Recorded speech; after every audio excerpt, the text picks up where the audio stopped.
Oh, hello. Episode 22. This is going to be a good episode, actually. As a matter of fact, I have a friend of mine whose name is Jacob. He is coming on, and he's going to be, I don't know what that is, and he's going to be talking about the language of Aramaic, which is absolutely super cool. For those of you who don't know, Aramaic was the precipice of Judaism's language of what we know of Hebrew as today. I'm sure I'm going to find out much more and everything else here in a moment. I'm waiting for Jacob to show up live. As soon as he does, he comes in. I will tag him. We will start to, and there he is. Oh, here he is. I'm bringing him on to the podcast. I am so stoked, folks. This is going to be such a great episode. I know it already. Any moment now, he'll be added in. Oh, there he is. Here he is. Jacob. Hey. Oh, we got you. Oh, dude, we've met before. You look super familiar, man. I don't know, yeah, but you look super familiar. Were you in Israel? Were you in Israel when Isaac was in Israel? I was there, yeah. I had a point there, absolutely. You were there. So was I. Oh, wow. You and I met, dude. Yeah, for sure. When I see a face, I don't forget them. So, like, yeah, man, without a doubt. Cool. We at least for like a brief second, we hung out for sure.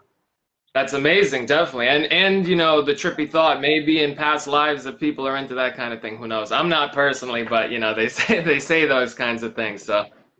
So Jacob, for those of you who are here, who are watching now or watching later, I gave a small brief description, which was probably completely wrong, but I said that your name is Jacob. You study the language of Aramaic, and for those who don't know, Aramaic is the precipice of what we know of today as Judaism, or Hebrew, as the letters of Hebrew. Right, exactly. Aramaic is basically the initial thing that I would have wanted to say as well is that initially the Aramaic kind of is step 2 of like the Ahava Echad process, but we can definitely get into that in a moment. And the step 1 is the actual symbols that you could even see behind me, like actually studying the pictorial shapes, because it's meant for kids, it's meant for beginners, and it's literally the guide to life, basically. Like if someone doesn't have time to learn the whole system of what's revealed at Sinai, the Torah, all these languages and secrets, everything, God condensed it all firstly into the symbols and then spoke the symbols and wove together reality. So it's like if you want to understand everything, you study this first. But Aramaic in and of itself, what we've discovered is that it's in the language of the sages. They say that Aramaic is basically biblical Hebrew that is wishy-washy, they say, literally mishubash. It's an onomatopoeia. It's like mispronouncing Hebrew in such a way that it's almost, people think it's this whole other language, and there's additional symbol flips. Like once we understand the symbols and how the sages pair them, like for example, samech and ayin, they always go together. So for example, if the word of the Torah has a samech, the Aramaic is going to have an ayin. If the word in the Torah has an ayin, the Targum, the Aramaic word is going to have a samech. So there's all these little flips and tricks and things like that. But Aramaic is very accessible, and that's a huge part of what we're trying to do also, and make it more accessible to people, because the secrets are in Aramaic. They're not meant to be secrets because no one understands, or many people think they don't understand or can't understand it. But really, when they study the Aramaic, they'll see and get the answers that they're looking for, and the beauty kind of that's been hidden away for all these years. So definitely. Wow, very intense. So when you get into, you're talking about, and I may be messing things up here, but you're talking about taking like an aleph and actually flipping an aleph and looking at an aleph on the mirror image of it, is what you're saying? And that there's some kind of Oh, okay. No, go ahead. Yeah, no, there's definitely that is certainly a level, and actually, because if it does look mirrored right now, because I am using the front cam, but you could almost see like Arabic. It starts to look like Arabic a little and all these other symbols. But the first step, that might be a level for sure, because the shapes, they tell everything. Every nuance of the shapes teaches a story. But basically, I could do a quick walkthrough, if I may, of of the symbols, and 100. any questions, please, and then we could go in depth and whatever else you'd like, you know. I am so stoked on this episode right now. You have no idea. Yeah, and I 22, yeah, it's amazing. I love the fact that this is going to be on the internet forever, and that people will get to see this and get to learn Aramaic in some way, shape, or form from this. So, by all means, teach a lesson, my friend. Teach a lesson. If you want to flip your camera around, so that when we see it, that people who see it see the actual letters in the right direction. Absolutely, no, that's a great point. Thank you, because you are seeing it mirror. I would not have known that. Absolutely, but also for the Aramaic. Yeah, sorry, what were you about to say? No, I'm only excited, but I only said the mirror reflection of it because. And this brings me to the point of Mount Sinai. I may be paraphrasing or saying this incorrectly, but the first time that Moses comes down from the mount, he has a set of, and once again, I could be wrong, but a set of stones that were see-through, and the letters were spinning.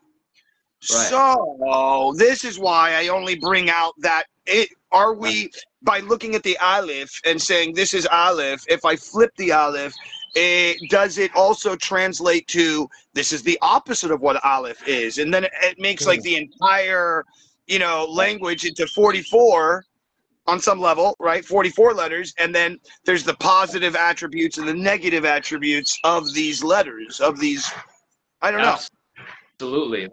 Absolutely, yeah. Because the Aleph-Bet are used in different psalms in the holy acrostic from Aleph till Tav, going through every symbol and things like that. And they're also used in like Lamentations, also follows the Aleph-Bet, but kind of like the negative flip side of the Aleph-Bet. So yeah, every Aleph-Bet, because its potential, and like everything in this world, as Rabbi Zamir Cohen points out, everything is just potential. And so the more it has, the more good and the more not. So the Aleph-Bet even themselves have potential, and you could wield them in different ways. And so for sure, they have the good side and the dark side of the kind of symbol. Right. Now, my next question is, when you say wielding, it immediately makes me think of, and I don't take this in a negative aspect where I say these next words, it's spell casting. It's speaking certain letters, certain vowels, certain things in a certain order that will effectively make your communication more or less desirable for those around you. Absolutely, and you love this thought. I mean, it's shared in the name of Rabbi Aryeh Kaplan, but it says that the phrase that magicians say when they pretend to create something from nothing, abracadabra, right? You may already know this, but as they say, it's really Hebrew, or they point out to Aramaic, because again, they're both one and the same essentially, just a little bit more jumbled in Aramaic. But it's evra ke'adabra. I will create as I will speak, or I will create please as I will speak please, that extra hey at the end. So this kind of concept that creating and speech and everything, that it's so calculated and it does wield, and it's cool that in English, you're right, spelling and it's casting spells and things, but we don't cast spells and witchcraft like on people and wish negative stuff like that, of course, but just the power of the words. Yeah, definitely. I think that the idea of spell casting has been westernized in a sense where it has become the witches of Eastwick and some crazy woman with a cauldron, I'm casting spells, with a long nose. And it's and what people don't recognize is that every single day when we speak, we're casting spells. Like, this is you and me talking is a form of spell casting, right? We want to share this idea, this knowledge. And so let's get in with it, because I'm super excited. Definitely. Flip your camera around. Yeah, give me a lesson. Let's go. Let's do this thing, man, right now. Got the take off the camera lens here. All right. Should I keep it straight or flip it? Yeah, please, just like that. Okay, cool. So first, the zoom out scene right now, what you're looking at is the Aleph-Bet arranged finally as a number chart in a sensical way. So it begins from right to left at the top right, where you have the symbol Aleph, and you have the Aleph in the ancient Hebrew script, And if you flip that on its side, that's the source of the A, you know, the Greek A and the everything. You'll start to see, you know, A, B, C, D, E. You'll start to see the source of the Greek, of the Latin, of the Cyrillic, Russian, English scripts as well from the ancient script. But yeah, so that's already a huge thing. And so just to quickly deal with the number chart. So Aleph is the number 1, Bet is 2, Gimel 3, Dalet 4, Hey 5. And there's an interesting thing with Hey and 5, and we can get into that perhaps. But Vav is 6, Zayin is 7, Het is 8, Tet is 9, and then begins the tens column. So Yud is 10, and then Kaf is 20. So it lines up. Aleph is 1, 10, and then 100. Kof is 100. You know, so basically it just makes sense of all the numbers finally. And the rows vertically, so this would be 1, 1, 1, 2, 2, 2, 3, 3, 3, 4, you know, so it just helps kids with math. And ideally, like I saw this video of, if I may just flip for a second, I saw this video of like the Japanese kids who are studying like this abacus, and they're like flicking their fingers. And now from muscle memory, they're just flicking their fingers and they could do these crazy numbers in their head. So I'm wondering if this is the way to help the visual learners connect with the numbers and connect with the sounds, because the Aleph Bet have all of that in one symbol as well.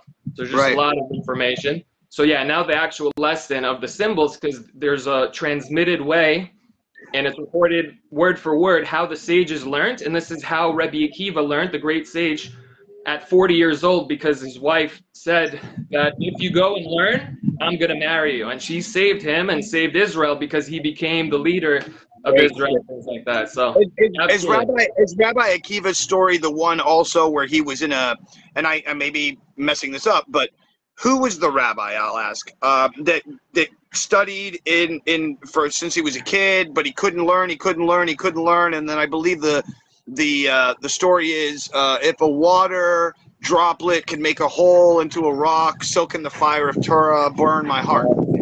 That very sage, exactly. He said So for those who don't know, to give a little bit more information, can you give a bit of information of who Rabbi Akiva is and what his greatest accomplishments are for those who may want to know? Absolutely. That's a brilliant point to make. Rabbi Akiva was basically an ignorant shepherd. He not only an ignorant shepherd, but he hated the sages. He hated religion. He said if there was a sage in the room, I would destroy him with my arguments. I would bite him like a donkey that shatters bone.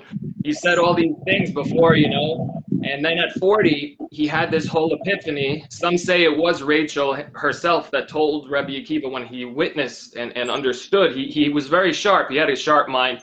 He was good at business. But he was hired by this wealthy man, the wealthiest man of Israel, whose name in Aramaic actually is Kalba Savua. Kalba is Kelev, which is a dog, because in Hebrew they say the dog is called a Kelev because it's kulo lev, that it's entirely heart, that it mimics the heart of the owner. So it's built into the language when Adam named it Kelev, because he saw its innate trait basically. But anyway, he was so rich that basically his name was like a satiated dog, that anyone who would come, he would feed him so much that even a dog would be satiated, which the dogs could eat nonstop forever. So anyway, he had that epiphany at 40, and he went to go learn. There she is, the Kalba. She's so cute. His name is Moose. His name is Moose, and he saved my life. Aw. And he's the best dog in the world. I can take him anywhere. I got him certified as a psychiatric service dog. Wow, that's amazing. So I get to fly with him for free.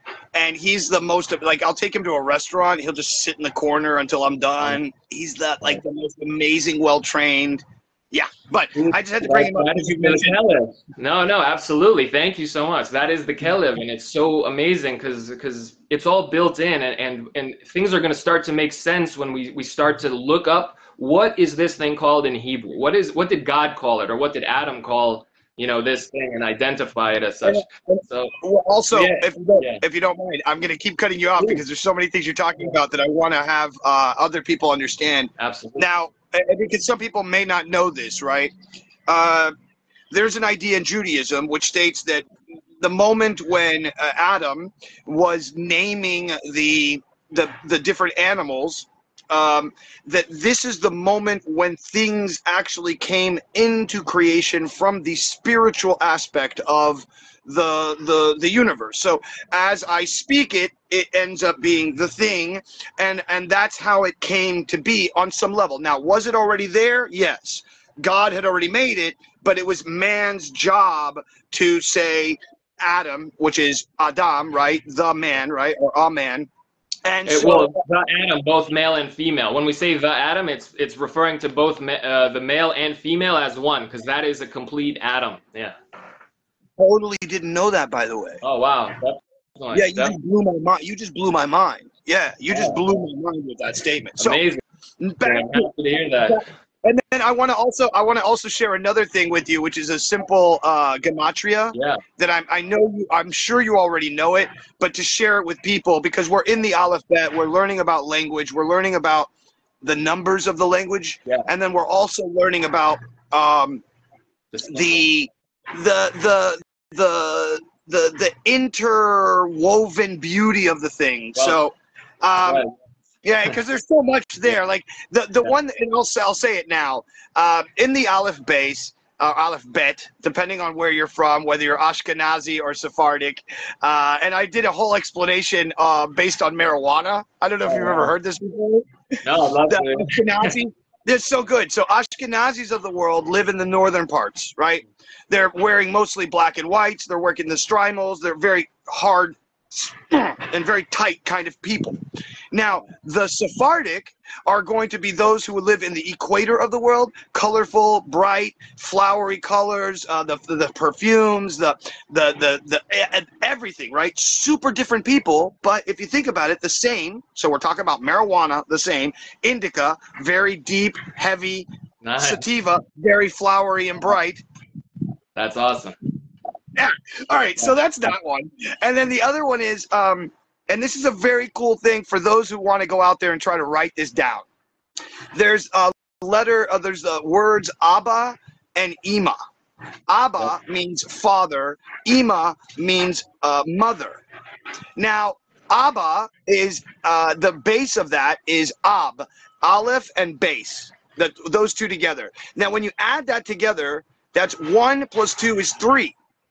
Now, if you do Ima, which is Aleph and Mem, the Aleph is a 1, the Mem is 40, right? Right. So if you add 40 and 1, 41, plus you add Abba, Ab, just the base letters of that, you get 44, which makes Yeledin or Yelid, which means child. Yeah. So you have to think, okay, so anybody who's watching this right now, you have to think that there's a language that was created some 5,000 years ago that somehow or another mathematically connected these ideas as well. Right. All right, mind blowing. But hold on. It says in the numbers, you can have a mother and a father, and it will create a child, but without an extra one being God, Aleph, you don't have Adam. The soul. You don't have the soul. It's like, get out of here, bro. So there's so many times when people are like, why do you like Judaism so much? And I'm like, man, I've studied every religion I could. I've grabbed onto everything. I've read the Bhagavad Gita. I've read everything, every major source.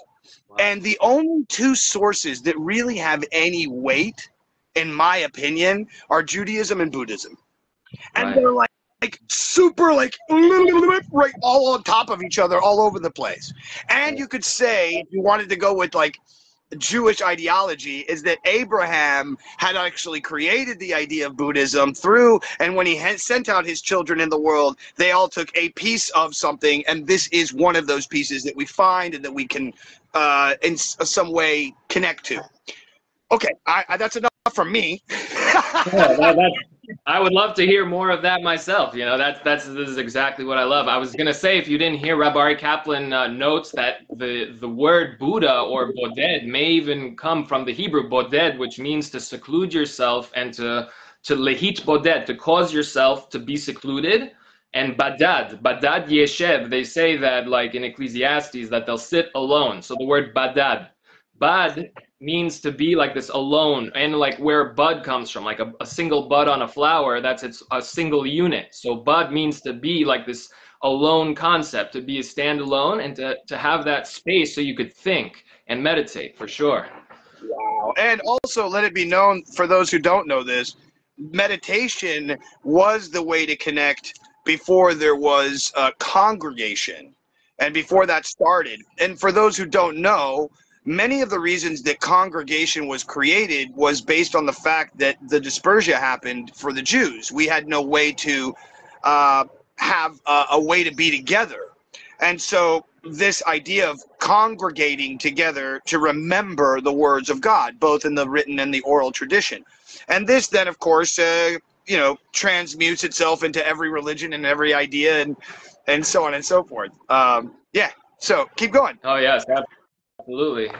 So also, like, speaking about like the concept of meditation, and Reb Ari Kaplan in the Rav's book on meditation, basically there he said that the word Ahava in Hebrew is 13 numerically, Aleph, Hey, Bet, and Hey, and the word Echad, which is one, is also 13 numerically, Aleph, Het, and Dalet.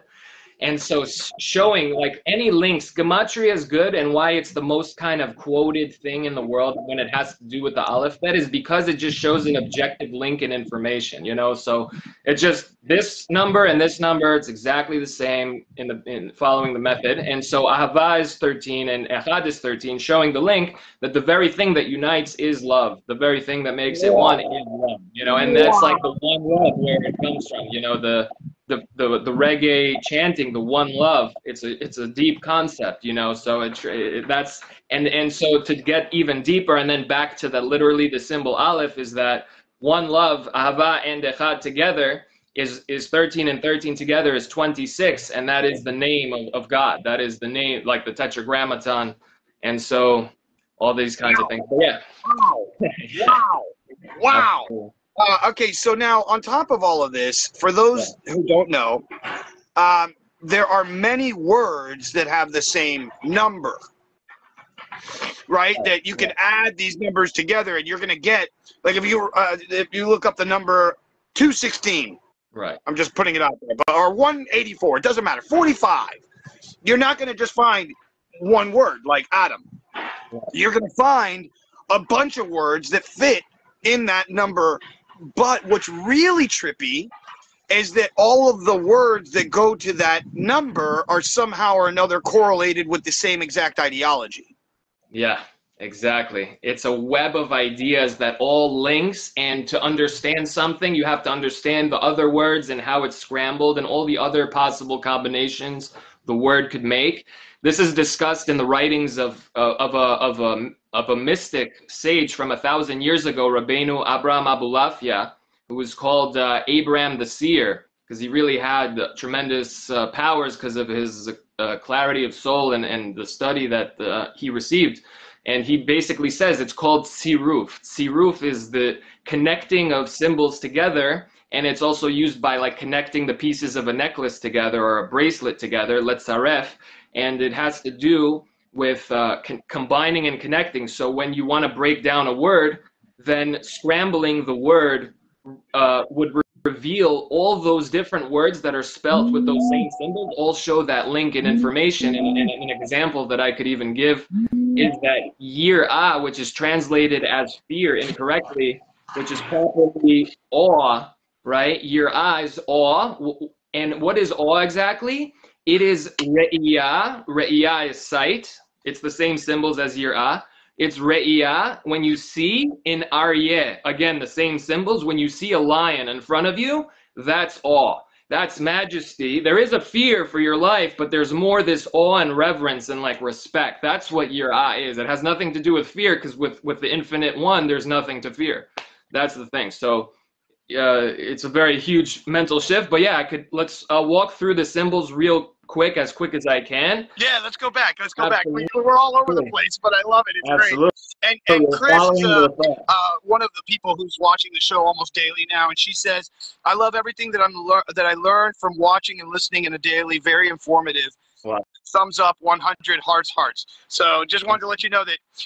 And I don't think Chris is Jewish by any means, and she's like fully into this conversation. So yeah, that's the thing. I think that what we're doing is a beautiful thing. Yeah, together, by the way. For everyone, because all humanity is one family. That's like we opened up several lectures with just this concept, because it's really meant for everybody. There's no such concept that we're supposed to have, let's say, assuming that we have this life-saving, healing information or whatever beneficial information, and we're gonna hold it to ourselves. That doesn't make sense. It never happened. It's always about connecting and sharing, and what you do is amazing. The fact that you bring all the different people together, and as my my awesome friend who got me in contact. Yeah, so I mean, that was the idea of this in the end, right? So like in this morning, last night I sent out, I was like, I don't have a guest for tomorrow. Oh wow. And then this morning I put it out, I was like, I don't have a guest, I need a guest. And then I asked Isaac, and I was like, bro, guest? And he's like, I got you. And then like within a 10-minute period of like literally 8:50 to 9:50, and we were like, yes, let's go live. Yeah. And like, this is what I want this to be. Like, I've been trying to express it, but it's been working so well naturally and honestly, and just being this giving, and it's just, and I say it again and again, but I feel like I get to read a book a day. Wow.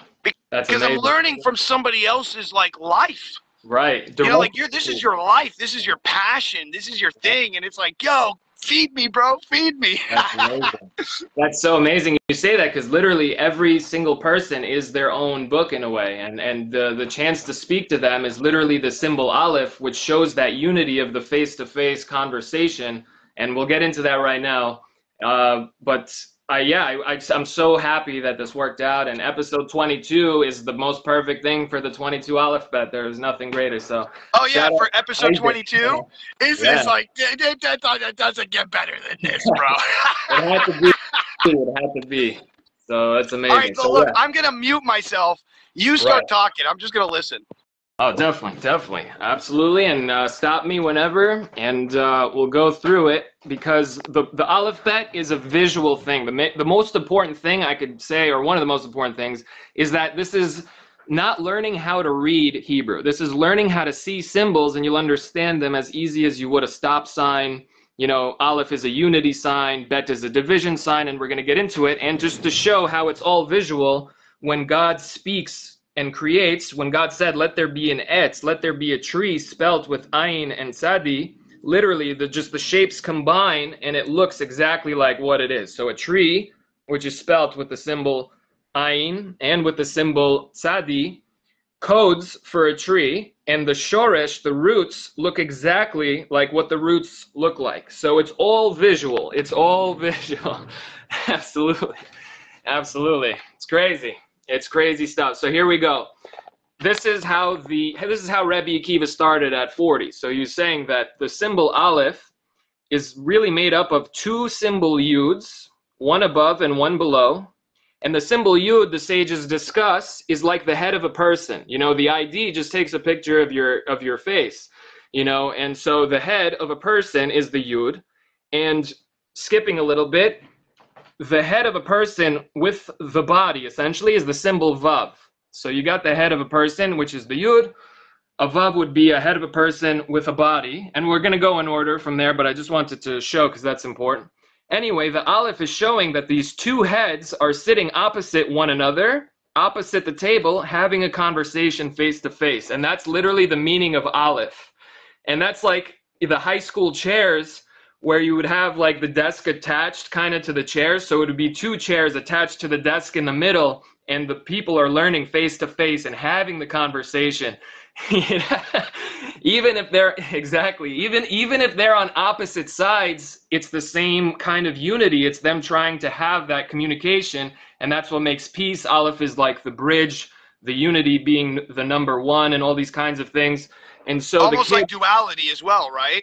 Yes, exactly. Because it shows when a person has the full Torah kind of and the full consciousness, they know the difference between everything. They could differentiate between things and see the flip sides. Kind of like where the yin yang concept as well, the balance. But I think that there might be a secret to one of the yuds being a slightly bigger. I'm not sure which one, but this one here, the bottom one's a little bit bigger. But the point is that the good is more powerful than the evil, kind of. So my interpretation to that, when you said that one is bigger than the other, I would take that as being that the difference in Judaism that says that we're both man and animal, and that our animal side is on some level bigger because it's what we're physically within, and yet the other part that's up, that's going up, the yud that goes up is the one that's connected to God.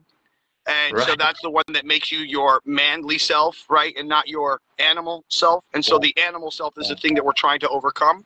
That's amazing, and the unity together. I mean, that's what I get when you with what you just told me. And this concept is so amazing because you're going to see things that no one else can see because you have lived your life, and now you're going to see things that stand out to you and to your unique being and person, and hopefully that you could share with us, because that's the point of the Aleph Bet, is that we need everyone together because everyone's going to help set off different thoughts and sees different things that people may not be. So, that's amazing. So please, as well, that's an amazing concept. I'm so stoked, man.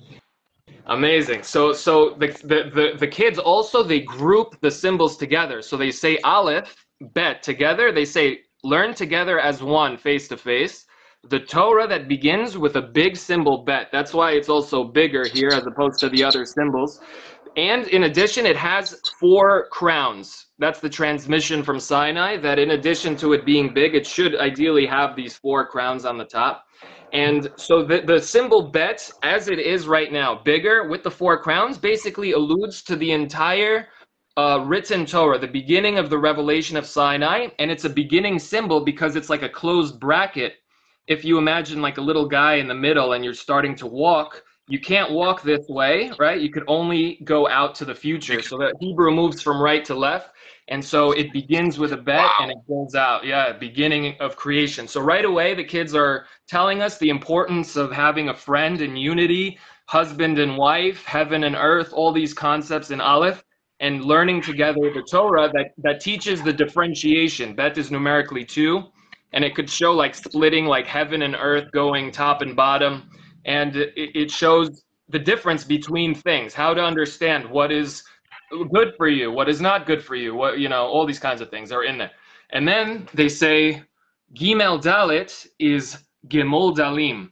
Give help to those who are reaching out. So the Gimel is extending a helping hand, literally a Yad, which is the symbol Yud, upside down, being extended, which is the hand. Yud is Yad, so literally it's presenting a little hand to the guy reaching out and saying, I need help. And so give help to those in need. That's the second key to life, is when you have to help people in need.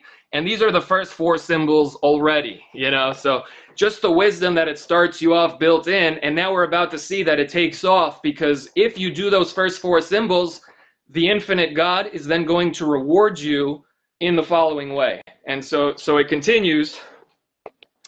The infinite God who gave the 2 Torahs. Wait. Let's review this, because you just blew my mind on so many levels. So go back. Let's go back. Absolutely. Let's go back to the thing, and I'm gonna see if I can remember this the way that you just said it to me. Absolutely. Aleph, on some level, is representation of yourself, and also a table and 2 people talking to each other. Right. The base, the next letter, is the culmination of everything that is, and it's basically the beginning, right? The beginning. It is heaven and earth. Visually, heaven and earth, everything's included within this symbol, as you even said. Exactly. Literally. Right. And then the next one is, okay, so now that you're alive and you're here, guess what? You're supposed to give to those who need help. Exactly. That is exactly right. And then after you give help, which is the person that's asking for help, this is what happens. Exactly. And they say that ideally the giver is sort of looking back you know, he's doing it, he's looking at his house. Bet is bite also. So you could do it visually that in, you know, there's a unity that's in the house, and then you leave the house. The Gimel looks like 2 footsteps also, but then is essentially the symbol Zayin right here, right? With that symbol Yud together to form the Gimel. And the secret of the Gimel is this white triangle here, because Gimel is 3 numerically. And the way to write a perfect Gimel, there's a hidden white triangle within the Gimel. And the Gimel ideally is giving to the Dalet discreetly. He's looking this way, and the Dalet is looking that way. But the Dalet's reaching out because it has to make itself known to the giver. It can't hide away because the giver could never reach them. And so the giver then gives to the Dalet, and the Dalet receives it, and it becomes a hay. Exactly. It's all connected, man. You have me so messed up right now, dude. I know. You man. have me so messed up right now. Dude, I've been You messed have me up. wanting to run to Israel and become a rabbi, bro. Thank you, man. You have freaked me out today. Wow, I'm so What an amazing breakdown, bro. Yo, absolutely, man. This is what's missing. Keep going. Yeah, getting back into it. Absolutely, man. I'm so happy to hear it. So that it tells a whole story in that way, and there's many ways that you can, it's like you can go through the alphabet with different themes, and like, let's say following the theme of like the giver giving to the poor, they receive it, you know, but also conceptually, we'll explain more, but the basic lesson is where we begin, because this is how Rebbe Akiva started, and then we could build on that from other sources and things like that. But continuing the lesson, so right, if we have that unity and we're learning and we're helping the poor, the infinite God who gave the 2 Torahs on Sinai, which is alluded to with the Hey and the Vav, because the Hey is numerically 5, and as we say on Pesach, the 5/5 of Torah, right? Who knows 5? I know 5. 5 are the 5ths of Torah, and who knows 6? 6 are the orders of the Mishnah, the organizations of the whole Torah Sheba'al Peh. So if you do this, the God, the infinite God, the giver of the Torahs on Sinai, is going to, who gave the 5/5 and the 6 orders, is going to sustain you. Zayin is Zan, which is literally the sound of electricity. The Zayin is the buzzing of electricity. So it's gonna, like, God is gonna sustain you like electricity to a video game. And that's how reality really generates, where like the Matrix came from. Every second, God is really generating it at every second. That's what's so significant. So God's gonna generate you and sustain you, and then God is gonna favor you. And Chet is literally an open door, like an archway. You go in, and that's what Chet is. You know, when you find favor, it's as if you have an open door. Could you take it a step further? Yes. Wait, could you take it a step further and say that Chet is also like a hoopah, and you're kind of marrying to God's ideas? Yes. Oh my gosh, absolutely. That's literally the build. So just to bring back what we referenced earlier, Yud is the head, Vav is the head with the body, but Rabbi Ari Kaplan notes that this is like a person with also depicting, the brain stem, which goes up the neck and to the left, which is the left hemisphere, and that's the logical linear thinking, right? And so that's only 1/2 the brain. So you need to reach Zayin, which is super consciousness, which is 2 Vavs back to back essentially, which reaches then the bursting forth, as you could see, super consciousness, and everything that has to do with super consciousness looks in this shape, like terpenes and mushrooms and different things. It's an amazing shape for that reason. But yeah, basically saying that once you're born, once the little baby comes out and you're born and you grow up, you reach levels of super consciousness when you do good and study Torah. You then get married, and exactly the 2 souls uniting under the chuppah, and Chet for Chatunah, and the wedding, and you're about to be extra mind blown by the symbol. And after 9 months after the wedding, right, what do you see within the white of the tet? Do you see that? No way, bro! The baby in the womb, you see it, right? The baby, the head, the umbilical cord going up in the white. So that's why after the whole system, you get to Tet, and then the Yeled, as you said earlier, the Yeled, the baby's born. The baby's now born. And that's also inheritance, that God's going to not only have you find favor and open doors for you, give you children, the blessing of children, and then give you inheritance of the world to come, because the symbol Yud is also, the sages say, is the symbol that God created the world to come with, because it's the smallest symbol and only those who are humble could enter. What in the world? I know. Bro, what in the world are you doing to me today? Yeah, you tell me when. Woo! That's exactly it, man. It's just the realest, most beautiful stuff that's been hidden away, and it's scattered like a brilliant gem that's shattered into a billion pieces, and we're trying to piece it back together from the start to finish. So the very foundations first, the Aleph Bet symbols themselves, how Rebbe Akiva started, why the sages spend so much time going into his story in such great detail, to teach us that if a person wants to begin at any age, at any level, this is the symbols. This is the way. Bro. So there's a couple messages here. People are tagging in, and they're just loving it. But says Chris says, well, actually says, wow, I didn't even realize episode 22. That's crazy. Chris says, I cannot wait to share what I'm learning here today. I'm definitely saving this episode to as a resource to reference back. Amazing. And then Isaac says, he's laughing at something, and then he says, Chris, I tell you, I was raised religious and learned Judaism in Israel for 2 years. I've never heard things broken down so simply and coherently, so easy to digest an entire language. And then Chris comes back and says, I love this, incredible. I am now understanding this more clearly.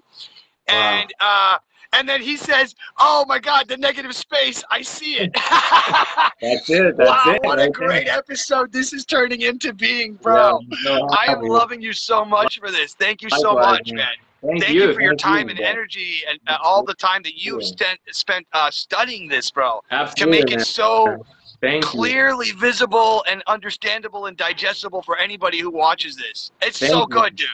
Thank you so much. That's exactly the goal. I was trying to write the bio, but that's exactly it, just to help people get these symbols, because first of all, they're going to start on a higher level. So like when I'm giving somebody the symbols, they are now basically, I'm hopefully saving them all those years of search, pointing them to the sources directly as well. If you have all the stuff that I say could actually be sourced, so I could send a list if anyone's interested, after. But all of it is sourced, and just to get the people to have these keys and use them throughout, and they're going to share things that going to blow my mind even more than anything that I've studied myself. It's really... Sorry, I didn't mean to cut you off. It really is quite almost alarming to me, and a little sad that these ideas that we're talking about, like just on the basic level, like we're literally kindergarten children, and you're teaching us kindergarten class like lessons, and it's so mind blowing to an adult. Yes. To an adult. Exactly. It's so what I'm sad about is that we don't teach this to children. Like the ideas that we're talking about, like everybody should learn the Aleph Beis just to know this information, not to even learn Judaism, bro. Yes. Just to understand the idea that, hey, there's an idea, this is you need to go out in the world and do things for others. When you do things for others, things will come to you, doors will open, favor will come to you, you'll find a partner, you'll have a child. Hello, life, Exactly. It's all the things that people know sort of innately, finally given the symbols to like confirm for them, you are on the right track. You felt it correctly. Like, yes, this is what's important. Having good friends, having unity, studying wisdom, helping those in need, and all those good things will follow. And you love this as well, that one of the things that the Gimel, sorry, I'm going to flip this here. One of the things that the Gimel depicts in the ancient Hebrew script is a boomerang. And it's called a gamla. A gamla means to give back, right? So it pays back. So it's literally what you throw out comes back to you.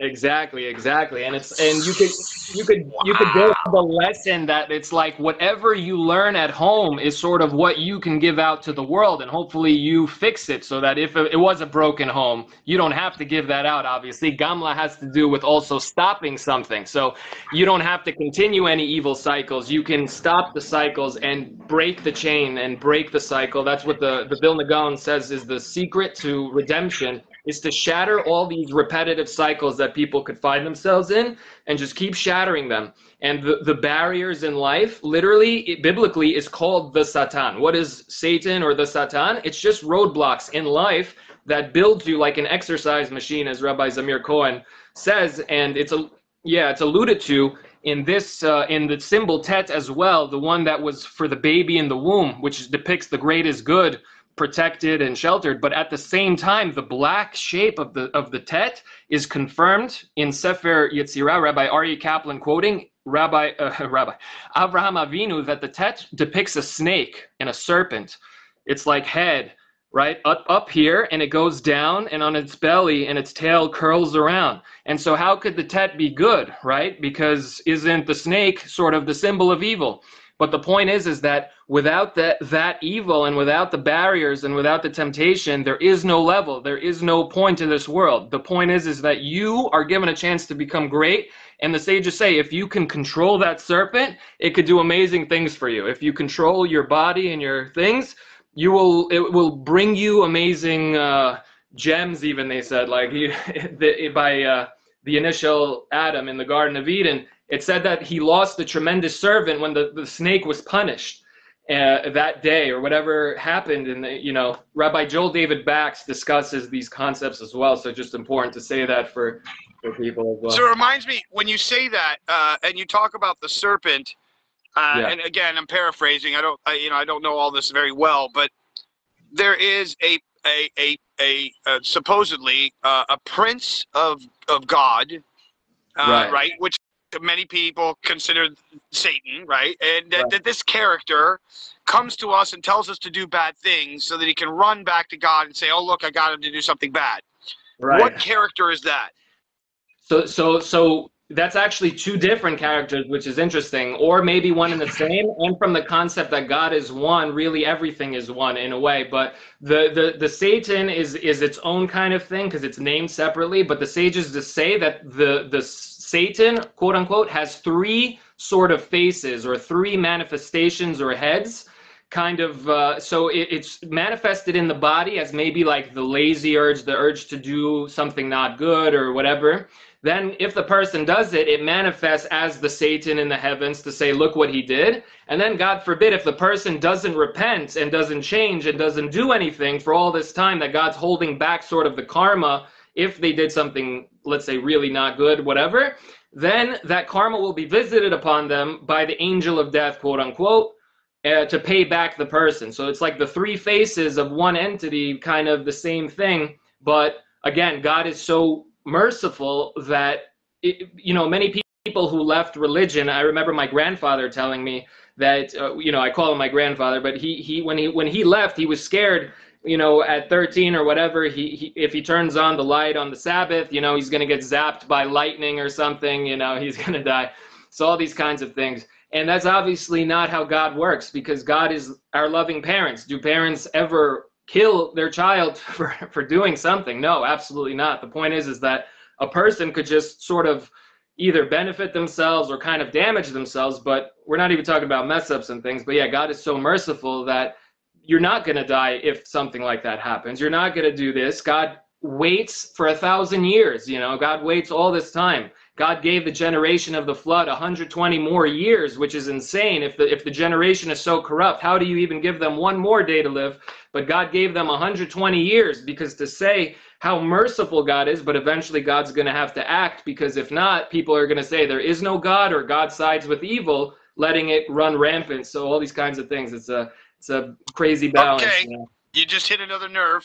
Yeah. So here it comes. And this is going to now delve totally out of the Aramaic world, but still sort of what you were just talking about. It's all connected, yeah. I know. Oh, I know it is. Oh, I know it is. But it's still, here it comes.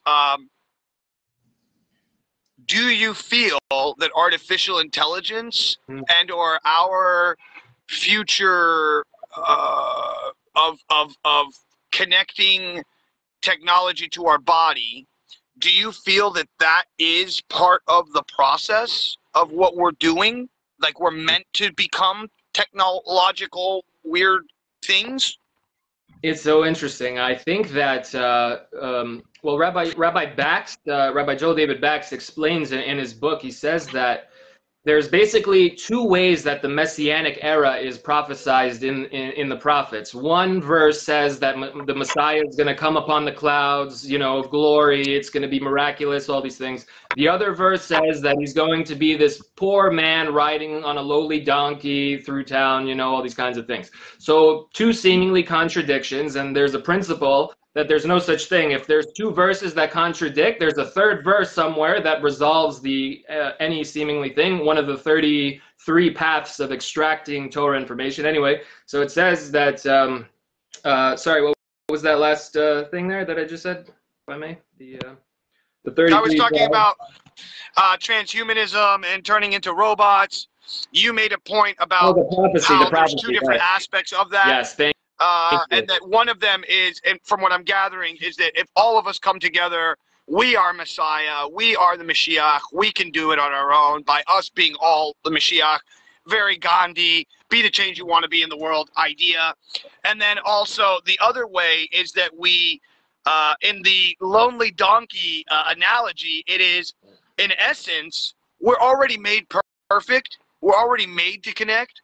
We're already made to be this beautiful thing that we are, yet with our own consciousness and ego, we totally denounce all of it for some reason. We say that we're not even part of the tree. Yeah, we look at the tree.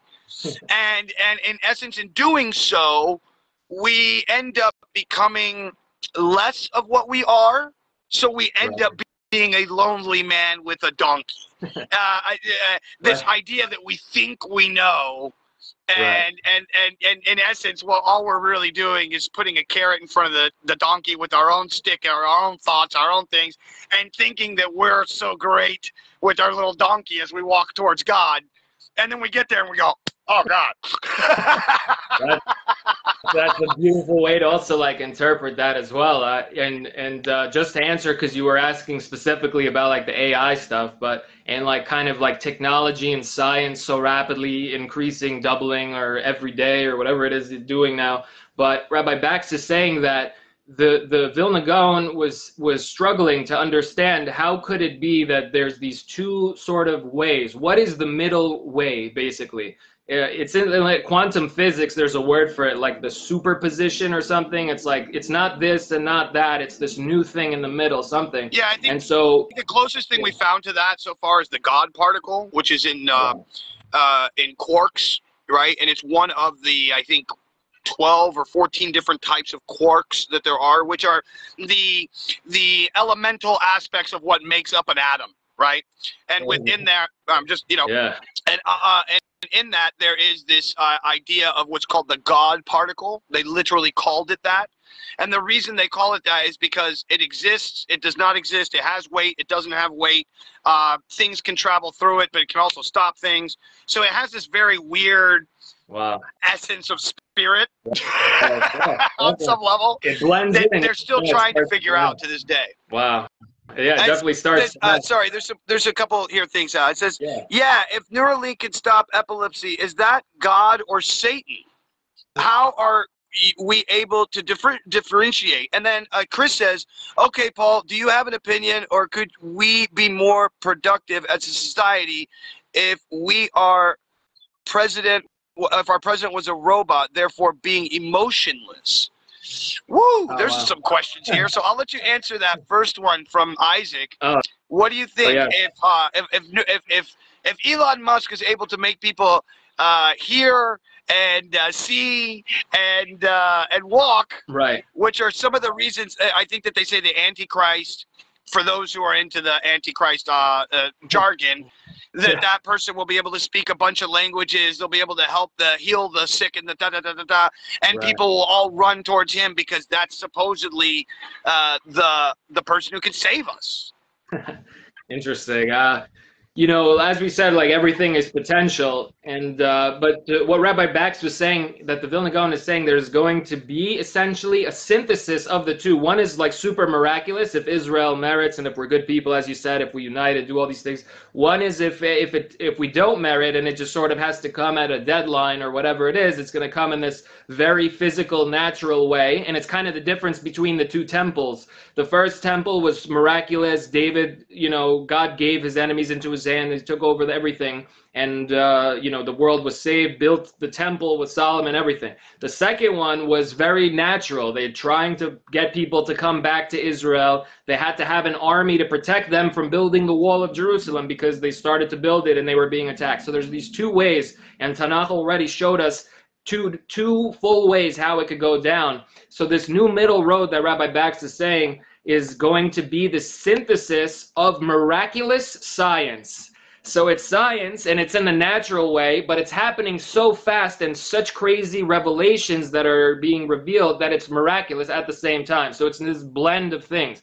So I personally think, also I've heard, not what I personally think, but I've heard from people that as we got to our age, whatever tools we had mentally sort of became more external. Like we have all the stuff in the phone. Back then people knew the numbers and maps in their head or whatever they did. But now everything's super external. So there was a way to once have that power. So I'm thinking that there is a way to make that jump, and it's possibly through the symbols that we started to learn together today. And there is a way to do that. But if not, then it might be happening still in a natural way with this Neuralink and kind of thing. So it's going to be that God is giving people that aleph, that choice between things. How do you want it to go down? Do you want it to be supernatural and all that? Or do you want it to be more natural in this? God is still in his mercies making it sort of a supernatural scientific revolution and crazy stuff going on, hidden away still. But just amazing, right? There's a line in Judaism that says there's the 11 corners of God, and no matter how many times you turn the corner, you'll never see the face of God. Right. But it also says that whatever you do in life, if you go deep enough, you'll always find God. Right. Like no matter what you do, right? And there was this beautiful thing I watched last night. I posted it on my Facebook page, and it's a conversation with Rodney Mullen. Rodney Mullen's a very famous skateboarder. He's a guy who created like all the skateboarding, tricks that are on the ground. You were interviewing Rodney Mullen, you're saying? What's that? You were just talking to Rodney Mullen? You were just talking to him? No, I wish. I just saw a podcast that he was on. Right. And he expresses this idea that and he's so connected, man. This guy's so connected. You have to watch this. Please go to my profile and watch it later, but it's just so good. Definitely. And he's so soft and so sincere. Wow. And he says, becoming famous and getting number one and being number one for 10 years in a row or whatever, it was great, but it wasn't the thing. And he goes, and reaching the top and being at the top and signing autographs, yeah, it's great. I mean, I'm not going to complain about it, but that's not the thing, He goes, on the other hand, when I go to a skate park now, and I see somebody doing something that I created and changing it to their own thing, he goes, that's the real legacy, bro. Nice. That's the real legacy. And I was like, oh my God, dude, you're so clean. You're so clean. But going back to this idea of transhumanism, and I have this theory that we are supposed to become conscious light. Yes. And so that we are supposed to be, without having to reference words or energy through our throat or anything, I could just blip and you have the ideas. And to get to that, I would need to have my consciousness recorded, memorized, something. Right. And in turn, if everybody were to do that, we would end up becoming a hive mind. We would end up becoming the Messiah, if you will. Right. Because we are all connected, we are all one. Right. And so this is my crux for this thing that there's a guy whose name is Ryder Ripps. He made a really good documentary about the Bored Ape Yacht Club and how he believes that Bored Ape Yacht Club is a very Nazi-oriented, eugenics-oriented idea. And that's why the NFT took off so big, and that's why it's still so big to this day. And so he has this idea, right? That it's called riding the Kali Yuga. Kali being the god of destruction and the Yuga being a wave. So riding the wave of death, if you will, right? And on another weird level, there's this idea of entropy in science. And entropy is, in essence, a wave of destruction. In a way, yeah. It's not really necessarily destruction. It just makes things messy. Like the best way I've seen it explained is if you had, like, you sat there and you made a castle in the sand for hours, and then the waves just come and hit it, and they don't necessarily make the whole thing fall. They melt. It melts and that's entropy. Interesting. So everything that we're living within is entropy, right? And so, the dualistic nature of life that we have, like, we know that we're in this universe that's 99.9% nothing and only 1% something, and through all of that 1%, you and I exist, billions of light years exist, the planetary thing, everything that we know happens within a small of a moment. The best representation is the picture of of Leonardo with the finger of God almost touching, and it's like we are the space between the fingers of God and man. Wow. And we're getting to live in this beautiful moment right now in existence, where we're getting to share stupidly crazy awesome ideas with hundreds of people in what would be considered hours, days, right? Because I know that this is going to get a bunch of views. I know it will. Yes, and just because of the context of what we're talking about, the idea of many people don't even know what Aramaic is, and they think, once again, like you said, that Aramaic is a totally different language from Hebrew, and it's not. It's the same language, and it's like, yo, dude. Like, you have to understand that we're talking about Mesopotamia. We're talking about, like, the earliest of earliest languages here. We all understood it. We all spoke it. We all understood it. And I think that even today our souls understand it. Like, who we are deep inside understand it, even though we may consciously not. But we will, because it's easy to pick up. That's a very huge key. Also, I thought to share with you, because it's also... Rabbi Baxton, you touched upon, like, the messiahs. It's important to know also that the Rav says that in the name of the Vilna Gaon, in the name of the giant mystics, that there's actually two messiahs, and it answers so many questions and arguments that people have been having over the centuries. You know, our leader's the messiah, no, our leader's the messiah, you know, so what's going on here? So the Rav is explaining that there's the Messiah, son of Joseph, and there's a Messiah, son of David. And son of Joseph is not limited to genealogy, that he has to be a direct bloodline descendant of Joseph. He has to exemplify what the Messiah of Joseph does, which is exemplified by the Joseph character in the Torah, where he prepared the way for Jacob. He prepared the way for Israel. He prepared the way in Egypt, and he saved the world. He helped stop, you know, and prepare all these kinds of things. So the same way that is what the Messiah of Joseph is going to do. And the reason for the two, the Messiah of Joseph is supposed to elevate the world back to Gan Eden, back to the Garden of Eden.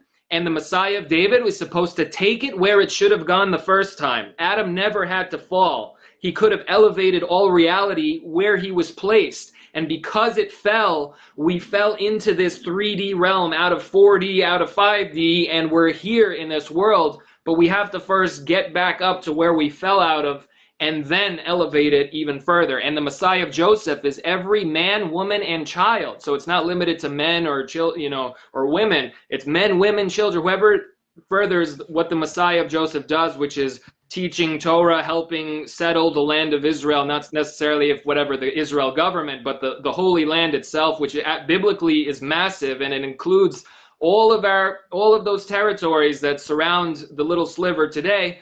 And again, when there's going to be that world peace and universal consciousness of God, it's not going to come through politics. It's going to come through podcasts like you're doing and connecting with people and talking, and the real moments. That's what's going to bring it.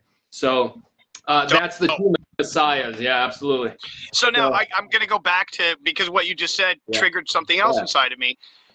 It makes me feel, because if I look at the world that I live within, right, I'm not living within a world of us being hippies and living in the forest and being happy and connecting with technology in a positive way. I just don't see it.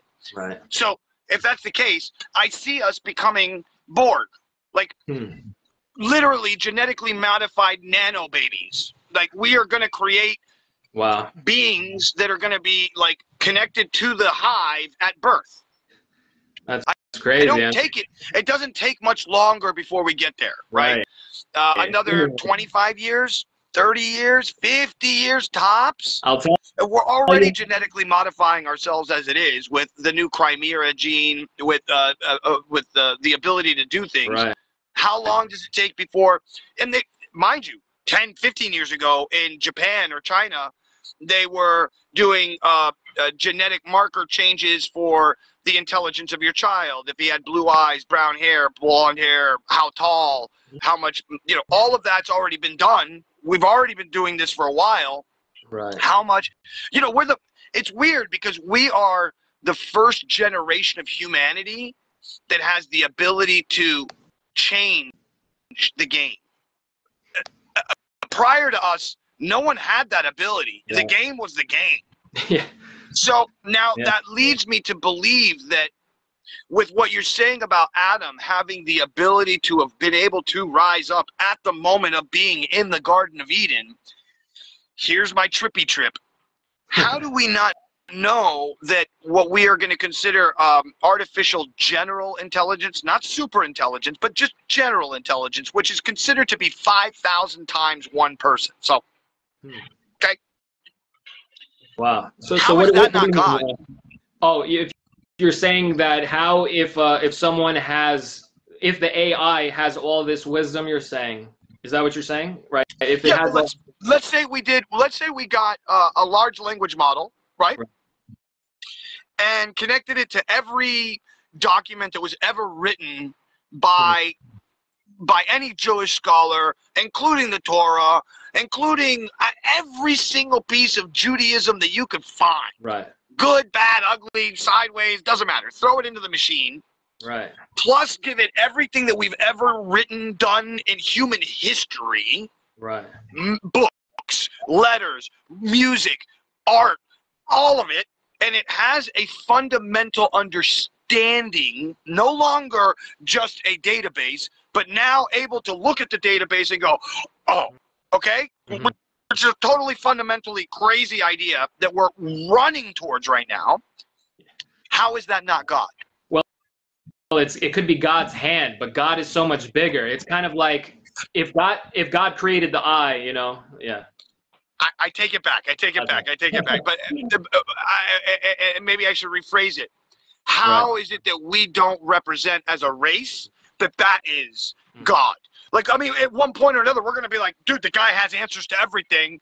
42, bro. Get a towel. Start moving. You know what I mean? Like, the answer to life. If that's the case, is the idea of the Garden of Eden the moment of us recreating a place where we can recreate anything? Interesting. Because in essence, if we get to a place of having an artificial intelligence, general intelligence, it's super smart, right? I could walk up to it and be like, yo, I don't know what I'm doing with my life, and I'm really confused. And it goes, your name is Paul Carpenter. You were born in August 2776. From my database of information, this is the 5 top jobs you can have. This one's a 98.8% that you're going to be satisfied in life. And as a matter of fact, this one's going to be the one that's challenging. This one's going to be the one that, you're going to be lazy. Which one do you want? And so it's like, wow. And then on top of that, it could say, wait, I have better for you. You don't want to live an actual life. You don't need to anymore. I can change your chemicals in your brain. I can change the neural synapses in your brain. You just put this in your mouth. Whatever. Right? And I will connect to you electronically in some way. And now, boom, you're in a new world, and you're whatever you want to be. You could be an actor, you could be a singer, you could be a famous, you could be a bum. Right. And then isn't that in essence what we're living anyways? In essence, yes. But can humans have that power? Like the brain in the vat thing that my friend was once telling me, but I was like, we're essentially a brain in the vat with a custom built shell, we'll call the skeleton, that we could move around. We're not just a brain in a jar connected to electrodes here in this physical world. But yes, once they're doing that, the thing is that when people are going to pull off the 3D glasses and realize that they're always in the most realistic video game hologram that ever is and was, and God is generating it all. Also, another point on the AI, God didn't create robots. God specifically created a human being which had this potential, and a robot doesn't get any reward or not. It's just how well it's programmed and then whatever, you know? Yeah, please. So I'm going to disagree with you because unfortunately, when you look at the human body, we are designed in a massively way that is so impressive and so amazing that we were definitely designed. Right. And if we were designed, then once again, if I go into the future and I have an artificial intelligence computer that's super intelligent, it's going to do everything it can to design me the best way possible so that I can survive the story that I'm in. And so in turn, I would end up being in a video game. I would be then given a body, right, a vehicle to deal with the video game. And if I wanted to make the video game really good, I'd make it challenging. And the challenges only come from yourself. Because the real awesomeness of this idea is that if you really learn to connect with this thing called Earth, this thing called life, right, the universe, then it's not that difficult. Right. We make it difficult by holding on to societal structures, to holding on to what they call contracts, societal contracts. So, you know, when I pull my hand out and I go to shake my hand, you immediately go, "Oh yeah, shake hands," you know, because it's what. And if you don't, and somebody does aha, like one of those, then you feel like, "Oh man, the guy screwed me," you know. Yeah. And so there's so. Oh, this is such a great convo, man. So my real question is, how is this not a video game? My favorite analogy is the fact that it really is a video game, and like one of the reasons that it's taking so long is to reach this generation that has the concept of video games so that we can begin to understand our own reality. And Rabbi Ari Kaplan was talking about this concept, how we essentially use computers and use the digital realm to begin to understand how the world works. Because literally, if I may share this one thing that the sages say, it says that the ways of the infinite God are nothing like the ways of man. You know, when a man wants to build a house, he goes and he takes pre-existing wood and he puts it together and he builds a house, and then he could move on like a busy contractor, forgetting the fact that he even built the first house. You know, but not so with God. God has to generate the entire universe, that person, that tree, every single second, and think about them every single second. And when the person builds the house, God's generating the house, the person, everything at every single second. So literally, when they're saying generating every second 200 years ago, before, you know, video games, before electronic, I mean, as we know them today and all these kinds of things, quoting sages from thousands of years ago who are quoting a verse from King David who says, "Will bless the infinite God who makes the heavens and earth." It doesn't say who made in the past, but who makes in the present. Keeps making, right. Exactly. But then that leads me to thinking it's a computer. Yeah. It's the ultimate computer, the ultimate quantum computer. Right. Like imagine, okay, now, and when you went to the statement that you said, you know, robots or artificial intelligence doesn't have its own sentience. But this is what I'm talking about. We're talking about a computer that is sentient. This is what general intelligence is, right? And it's not just, like I said, a database. It is a being that has its own body. Inside of that body, there is a consciousness. It recognizes that it can die because it doesn't have power. It recognizes that it can, right? That would be its source of energy. It recognizes its space around it. Right. And it also recognizes its own thinking. So if you take that and you mix that to a quantum computer, which can make now multiple universes and keep those universes running constantly for an infinite amount of time, as long as it has energy coming to it. Right. The thing is, if I may, because what AI also does is sometimes AI is very scary in the way that it generates certain images. There's different AIs for sure and different things like that. But if the world is going to be generated, and that's why every movie, every video game, it never has the infinite God. It never has the infinite God in the story of the movie. And because it doesn't have the infinite God and it doesn't have the Aleph-Bet that designed this whole world, it might be a very scary, ugly world, you know, and God generated. Sure. Yeah. And then that leads to the idea that I call it the Picasso. It's an analogy. It's not mine. It's I just use this. If I were to go back in time and find Picasso and he's painting a painting and he's sweating and he's bleeding over the painting, and I were to take that painting now in the future, right? And I grab the paint and I grab the sweat molecules and I grab the blood molecules, and I then take all of that information plus everything I've ever had of Picasso, and I go to this quantum computer and I go, make me Picasso, bro. It's not Picasso, right, which is what you're saying. Yeah. But then that tends to lead me towards, how do we know that the iteration that we are in is one? Because we don't know that this is the first iteration. Iteration of the conceptual universe? Idea that we believe that this is the first iteration of like the world. You mean like of existence? Right. Yeah, of existence, right? And now we're getting into quantum like thought process here, right?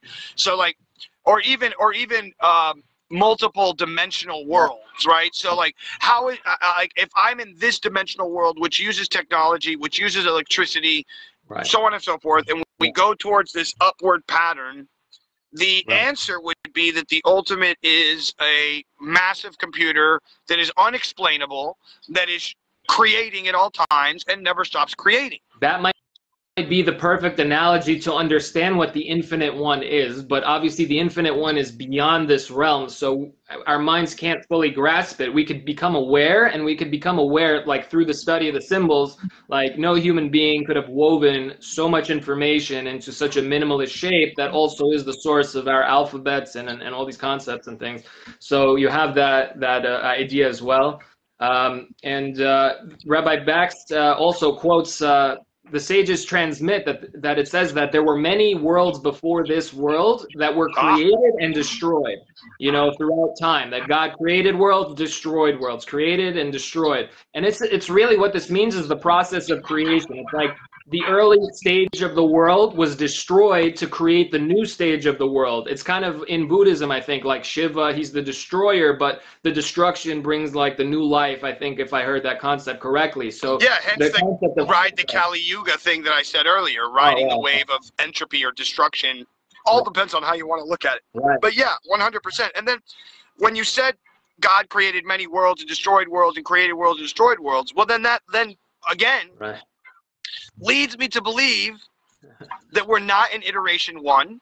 Right. That we are in a fractal. Yes. Yeah. The most amazing cosmic fractal creation machine that is ever and ever will be, the most amazing art piece that ever will be.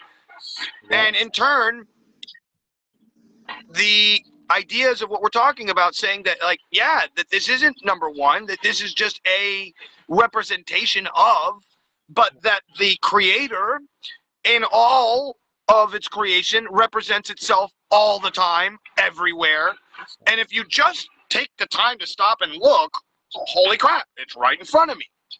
And so, and then again, Aramaic being the first language, which is also probably the most quote-unquote connected language, right? Because the more that we connect to technology, the less we connect to ourselves and our real aspect of who we are. Hence the donkey going towards God instead of just going in. I could finish off with a few Aramaic words as well, but also on the concept of the fractal universe, you would love the writings and the podcast with Rabbi Joel David Bax, even on YouTube. I'll send it to you afterwards as well. But he definitely discusses it when he was asked that question in one of his lectures. The answer is that it's never not happening. God is always doing this. God is always generating the world, because the way of the giver is to help those in need and to always give and to always aid, right? So God is always giving, and the name of God, the two-symbol name El, means it's also a direction to. Ani holech el. I'm going El, which is to a place.